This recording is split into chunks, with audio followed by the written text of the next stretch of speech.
ఏంటండి, చేతులు లేపము, ఇవ్వడానికి కూడా చేయచాచు కదా. చాలా మంచి పద్ధతి మనం పాటిస్తున్నాం. ఏమండి, దేవుని సన్నిధిలో సమర్పించడం వల్ల కొన్ని కార్యాలు జరుగుతాయి.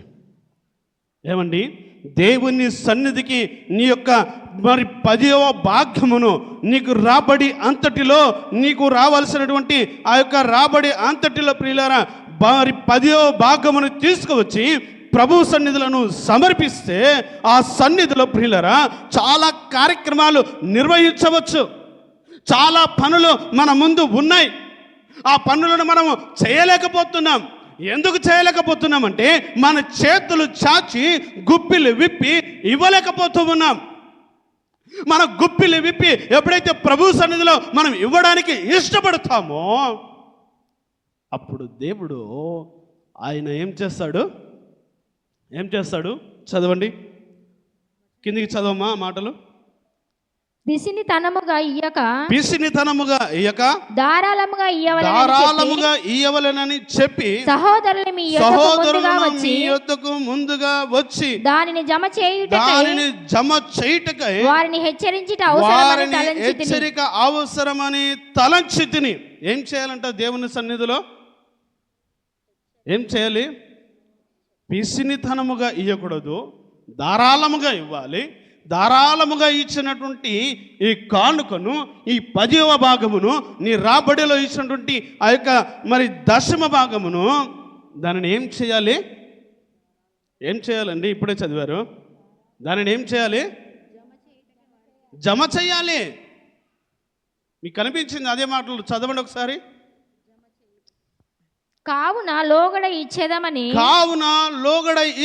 నేను చెప్పిన ధర్మం పిసితనముగా ఇయ్యక ధారాళంగా ఇయ్యవలనని చెప్పి సహోదరులు మీ యొద్దకు ముందుగా వచ్చి దానిని జమ చేయుటకై వారిని హెచ్చరించి. చాలు. ఏం చేయడానికి? జమ చేయాలి.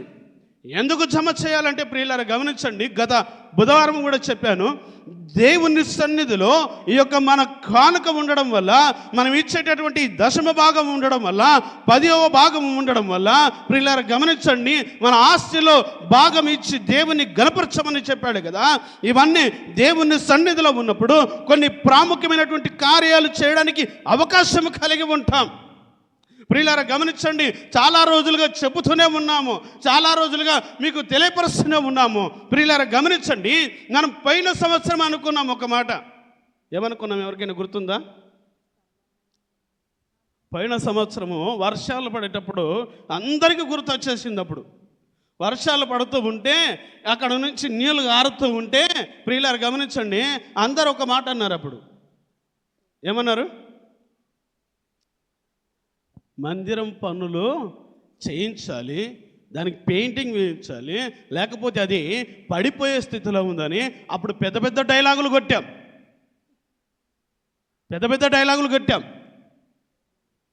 డైలాగులు కొట్టినంత ఈజీగా ఇవ్వడానికి చేతులు మాత్రము రావట్లా. ఏమండి, డైలాగులు కొడితే పని అయిపోద్దండి? అవ్వదు. పని కావాలంటే ఏం చేయాలి? మన గుప్పిలి విప్పాలి. ఏమండి, మనం 10వ భాగం ఇవ్వము, ప్రథమ ఫలం ఇవ్వము, మొక్కుబడి కానుకలు ఇవ్వము. ప్రియులారా ఏమీ ఇవ్వకుండా మందిరంలో పనులు జరగాలి అంటే ఎక్కడి నుంచి జరుగుతాయి? ఏమండి ప్రియులారా గమనించండి, దేవుని వాక్యం చేత మనకు బోధిస్తూ ఉన్నాడు, ఆయన తెలియపరుస్తూ ఉన్నాడు. నీ రాబడి అంతటిలో ప్రథమ ఫలమును ఇచ్చి దేవుని గణపరచమంటున్నాడు.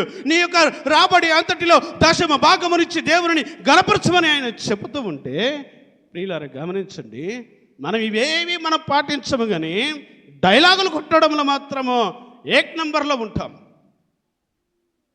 డైలాగులు కొట్టడంలో మాత్రము నంబర్ 1లో ఉంటాం. ప్రియులారా గమనించండి, పొద్దున్నే లేవగానే కొంతమంది ప్రియులారా గమనించండి, చేసే మొదటి పని ఏమిటి? కొందరికి ఇది అలవాటు ఉంటుంది. లేవగానే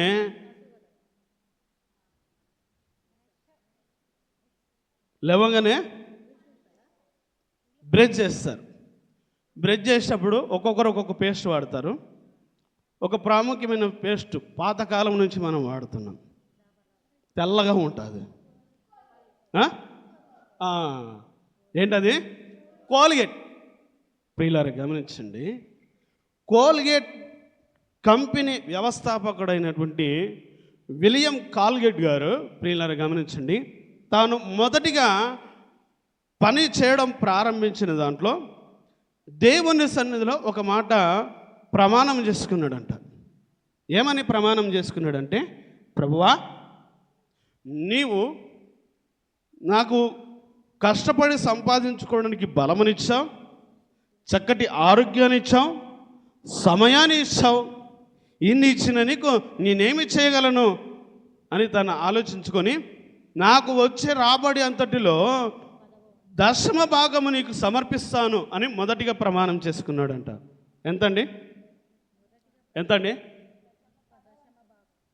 అమ్మా, ఈ మాట మాతోటే చెప్పి మాతోనే గుంజుకోవాలనుకుంటున్నావా సార్? ఎంత అనుకున్నాడు ఆయన? 10వ భాగమే అనుకున్నాడు ఫస్ట్. దేవుడు, ప్రియులారా గమనించండి, తాను అనుకున్న ఆ కోరికను నెరవేరుస్తూ ఉంటే తాను మొదటిగా 10వ భాగం ఇచ్చాడు, తర్వాత 20వ భాగం ఇచ్చాడు. ప్రియులారా గమనించండి, తర్వాత 30వ భాగం ఇచ్చాడు, తర్వాత 40 ఇచ్చాడు, తర్వాత 50 ఇచ్చాడు. ఎంతలో నుంచి ఇచ్చాడు ఇవన్నీ? 100లోనండి. 100 వస్తే ఎంత ఇస్తానన్నాడు? ఫస్ట్ 10 రూపాయలు. తర్వాత 100 ఉంది, మళ్ళీ పెరగల, అది 100. ఈ 100లో నుంచి మళ్ళీ ఎంత ఇచ్చాడు? మళ్ళీ ఇదే 100లో నుంచి ఎంత ఇచ్చాడు? మళ్ళీ ఇదే 100లో నుంచి ఎంత ఇచ్చాడు? లాస్ట్కు ఈయనకొచ్చి 100 రూపాయల్లో నుంచి, ప్రియులారా, దేవుడు తనని ఆశీర్వదించిన కొలది, దేవునికి తనకి ఇచ్చిన కొలది, ప్రియులారా గమనించండి, తన కంపెనీ టాప్ పొజిషన్లోకి వెళ్ళిపోయింది. విస్తారమైనటువంటి దీవెనలతో విలియం కాల్గేట్ గారిని దేవుడు ఆశీర్వదించాడు. దేవుడు ఆశీర్వదించిన కొలది ఇతను ఇవ్వడానికి పూనుకుంటూ ఉన్నాడు. ప్రియులారా గమనించండి, ఇతను ఇస్తూ ఎంతవరకు ఇచ్చాడో తెలుసా? ఎంతవరకు ఇచ్చాడు? మొదటిగా దీన్ని ఎంత ఇస్తానన్నాడు? 10వ వంతు. ఇతను లాస్ట్కి ఎంత ఇవ్వడం అంటే 10వ వంతే తాను తీసుకున్నాడు. తన రాబడి అంతటిలో 10వ వంతు మాత్రమే, అంటే 100 రూపాయలు తనకు వస్తే 10 రూపాయలు తీసుకుని మిగతా 90 రూపాయలు ఏం చేసిండు? దేవునికి ఇచ్చిండు. 90 రూపాయలు ఇచ్చిండు చివరిగా. ప్రియులారా గమనించింది, ఇప్పటికీ ఆ కంపెనీ రన్నింగ్లో ఉందా, అయిపోయిందా? రన్నింగ్లోనే ఉంది. అది ఇంకా దీవించబడుతుందా? ఆ దీవెన ఆగిపోయిందా? దీవించబడుతూనే ఉంది.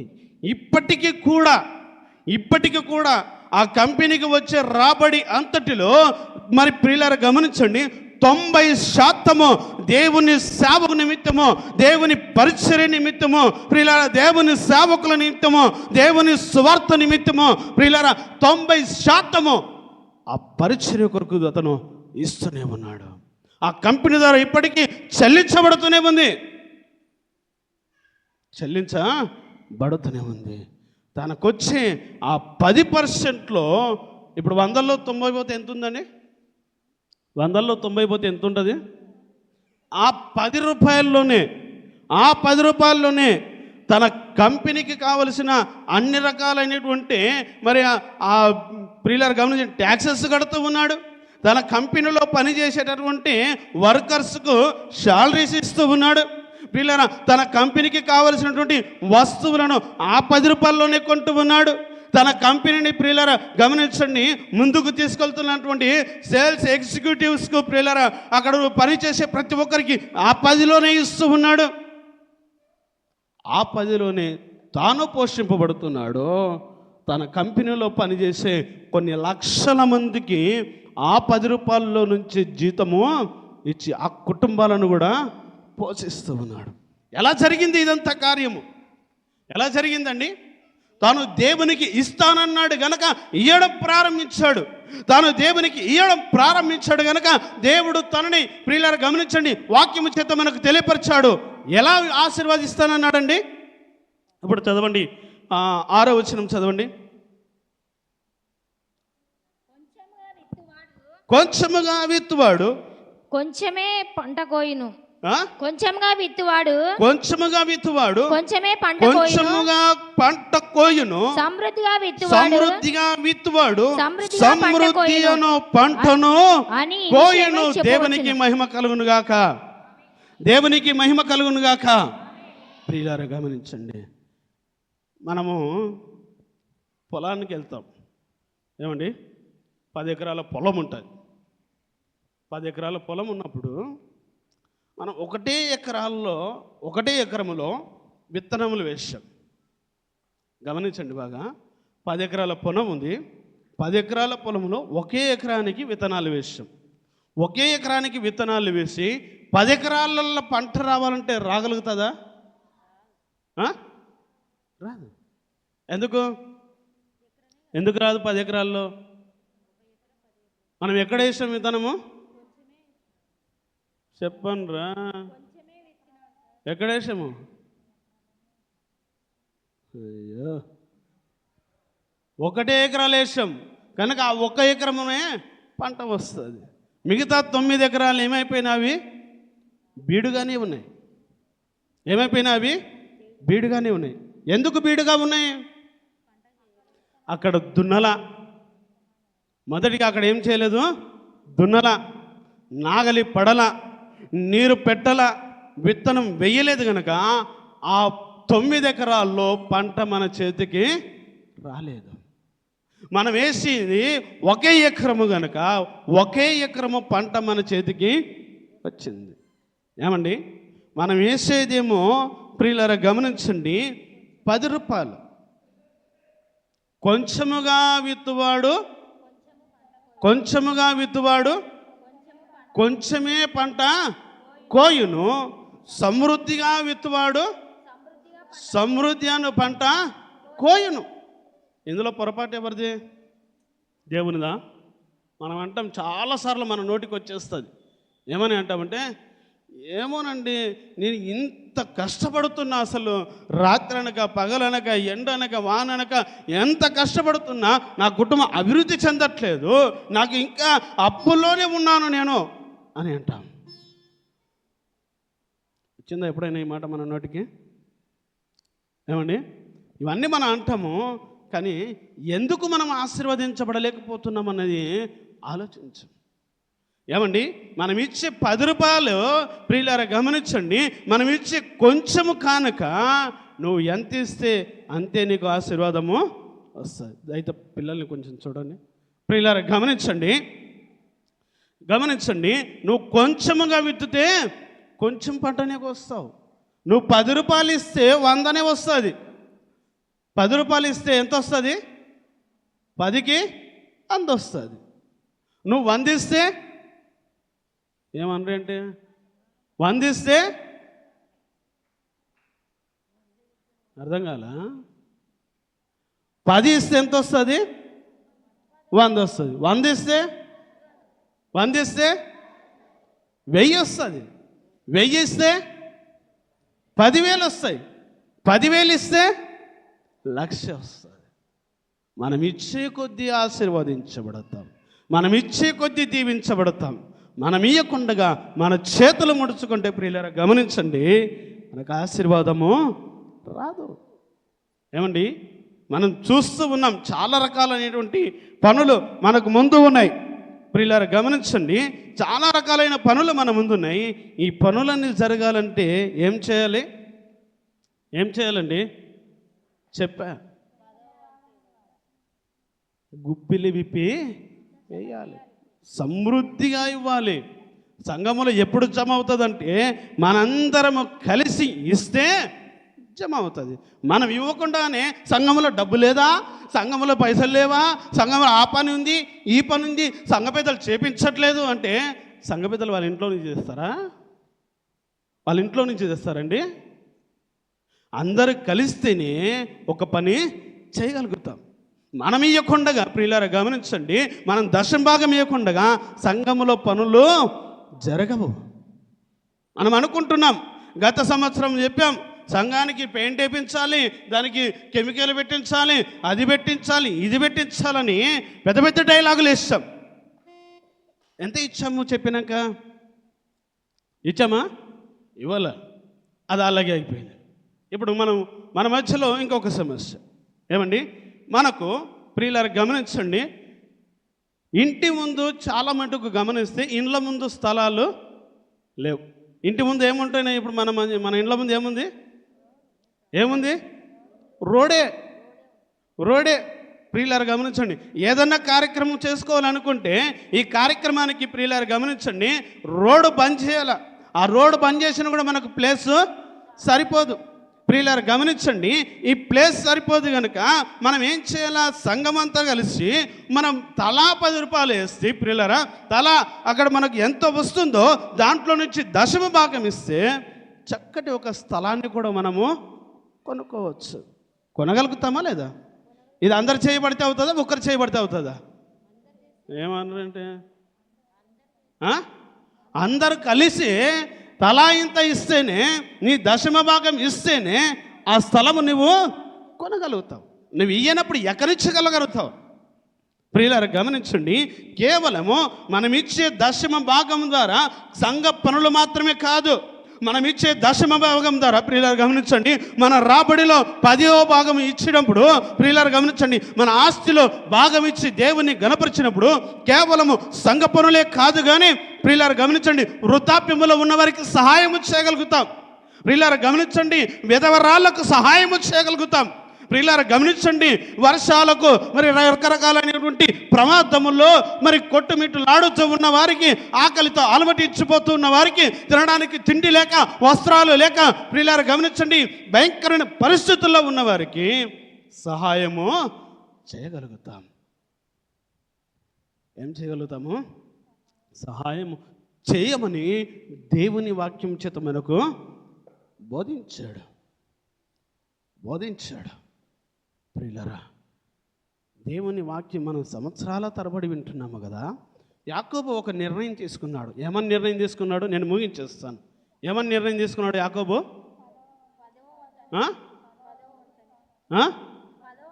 10వ భాగం ఇస్తానని యాకోబు నిర్ణయం తీసుకున్నాడు. ఇన్ని సంవత్సరాల నుంచి వాక్యం వింటున్నాం కదా, మనము ఆ నిర్ణయం తీసుకోవాల్సిన వారమా కాదా? ఆ నిర్ణయం మనలో రావాలనా లేదా? దేవుని ఆశీర్వాదం మనకు కావాలి అనుకుంటే ఆ నిర్ణయం మనము తీసుకోవాలి. చివరి మాటగా సామెతల గ్రంథం 3వ అధ్యాయము 10వ వచనం చదవమా, ముగించేద్దాం. అప్పుడు నీ కోట్లలో ధాన్యము సమృద్ధిగా ఉండును, నీ గనులలో నుండి కొత్త ద్రాక్షారసము పైకి పొరలి పారును. ద్రాక్షారసము పైకి పారును. నీవు ఇచ్చినప్పుడు నీ కోట్లలో ధాన్యము సమృద్ధిగా ఉంటుంది. ప్రియులారా, కొత్త ద్రాక్షారసము పైకి పారుతూ ఉంటుంది. అంటే నీవు ఎంత ఇస్తూ ఉంటావో ప్రియులారా గమనించండి, అంత విస్తారమైన దీవెనలు దేవుడు అనుగ్రహిస్తూనే ఉంటాడు. నువ్వు ఎంత ఇయ్యడానికి పిసినితనముతోటి నీవు ఆ పిసినితనము చేతితోటి 10 రూపాయలు నలిపి నువ్వు వేస్తే నువ్వు ఆ 10 రూపాయల కానీ ఉంటావు, కానీ ముందుకు వెళ్ళలేవు. ఏమండి, ఇప్పటికే చూస్తుంటాం సంఘ పెద్దలు గల్ల లెక్క పెట్టేటప్పుడు గమనిస్తే కొందరైతే 10 రూపాయలు వేస్తారు, కొందరేమో చిల్లర 5 రూపాయలు 2 రూపాయలు కూడా వేసేట వాళ్ళు ఉన్నారు. దేవుడు నీకు ఇవ్వట్లేదా? దేవుడు నీకు ఆశీర్వదించట్లేదా? ఆ ఆశీర్వాదం, దేవుని ఆశీర్వాదం నీకు రావట్లేదా? ఏమండి, ఎంతమంది ఇక్కడ ఉన్న వాళ్ళలో ప్రియులారా గమనించండి, భార్య భర్తలు నెలకు మేము 10,000 సంపాదించలేమన్న వాళ్ళు ఉంటే ఒక చేయలేపండి. 10,000 నువ్వు సంపాదించగలిగినప్పుడు, నీ ఇంటికి 10,000 ఇచ్చినప్పుడు, 1,000 రూపాయలు దేవుని సన్నిధికి దశమ భాగం ఇస్తే, ప్రియులారా గమనించండి, 1,000 రూపాయలు దేవుని సన్నిధికి నువ్వు సమర్పిస్తే నువ్వు ఎంత ఆశీర్వదించబడతావు, నువ్వు ఎంత దీవించబడతావు. ప్రియులారా గమనించండి, హద్దులు లేని ఆశీర్వాదముతో నువ్వు దీవించబడుతూనే ఉంటావు. ఆయన అన్నాడు, మీరు ఇచ్చి నన్ను శోధించండి, మీరు ఇచ్చి నన్ను శోధించిన ఎడలా ఏమిస్తాడంట? ఆకాశపు వాక్యములను విప్పి పట్టజాలనంత దీవెనలతో నిన్ను నింపుతానన్నాడు. పట్టజాలనంత దీవెనలతో నిన్ను నింపుతానన్నాడు. కనుక ప్రియులరా గమనించి ఈ విషయంలో మనందరము కూడా నిర్ణయం తీసుకోవాలని నేను ప్రభుపేట సెలవిస్తున్నాను. ఏ విషయంలో నిర్ణయం తీసుకోవాలి? ఏ విషయంలో నిర్ణయం తీసుకోవాలి? దశమ భాగం ఇచ్చే విషయంలో నిర్ణయం తీసుకోవాలి. యాకోబు నిర్ణయం తీసుకున్నాడా? యాకోబు నిర్ణయం తీసుకున్నాడు.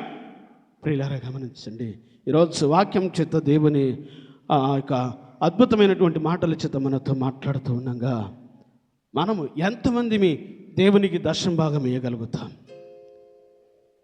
ఏమండి, ఏమన్నారు?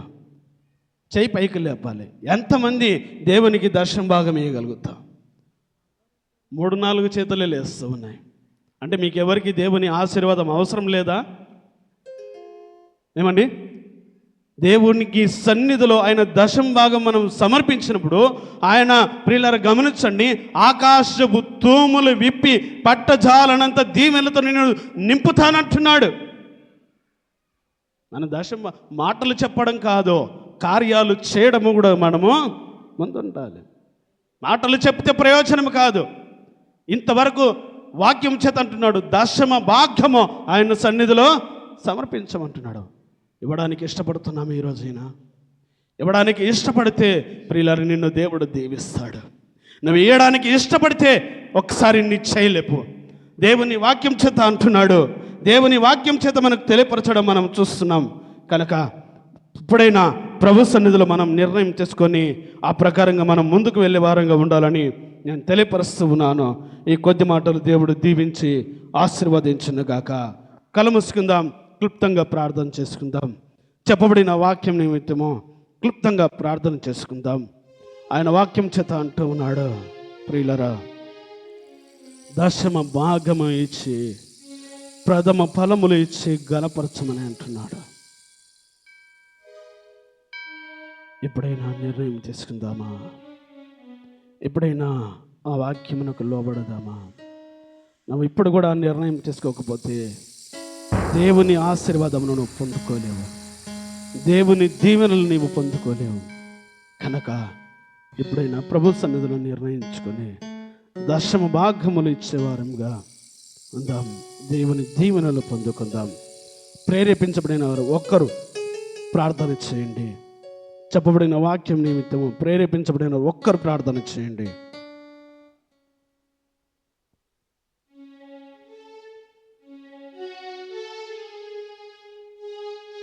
వాక్యం చేత పరిశుద్ధమైన ప్రేమ కలిగిన తండ్రి, మీ పరిశుద్ధమైన పాదములకు స్తుతులు స్తోత్రములు చెల్లిస్తున్నాం ప్రభా. అవును తండ్రి, ఈరోజు ఆదివార దినమున ఆరాధనలో ప్రభా మా మధ్యలో ఉన్నటువంటి దైవ సేవకుల ద్వారా తండ్రి చక్కటి మాటలను ప్రభా అందించిన విధానాన్ని బట్టి నీకు స్తోత్రములు చెల్లిస్తున్నాం. నైనా పరిశుద్ధ లేఖన భాగాల్లో నుండి తండ్రి నేర్చుకున్నటువంటి చక్కటి పాఠము ప్రభా దశమ భాగములు ఇవ్వాలి అనే ఉద్దేశంతో ప్రభా ఇచ్చేవారిని మీరు దీవించండి, ఆశీర్వదించండి, ప్రేరేపించండి. నైనా ప్రతి ఒక్కరు కూడా ప్రభా నీ సన్నిధిలో విత్తితేనే అది పంటగా సిద్ధపాటు చేయబడుతుందని, కోయటానికి అర్హత కలిగి ఉంటారనే వాస్తవం ప్రభా ప్రతి ఒక్కరు తెలుసుకోవడానికి సహాయం చేయండి. నైనా తండ్రి ఈ సమయంలో వినిపించినటువంటి వాక్య భాగంలోని బట్టి నీకు స్తోత్రములు చెల్లిస్తున్నాం. ప్రతి ఒక్కరి హృదయంలో ప్రభు వాక్యం ఫలించినట్లు కృపను అనుగ్రహించమని యేసయ్య నామం పేరిట అడిగి వేడుకొనుచున్నాము కన్న తండ్రి, ఆమేన్. ఆమేన్. మంచిదండి, సమయం ముందు అందరం లేచి నిలబడినట్లయితే పాట పాడుతూ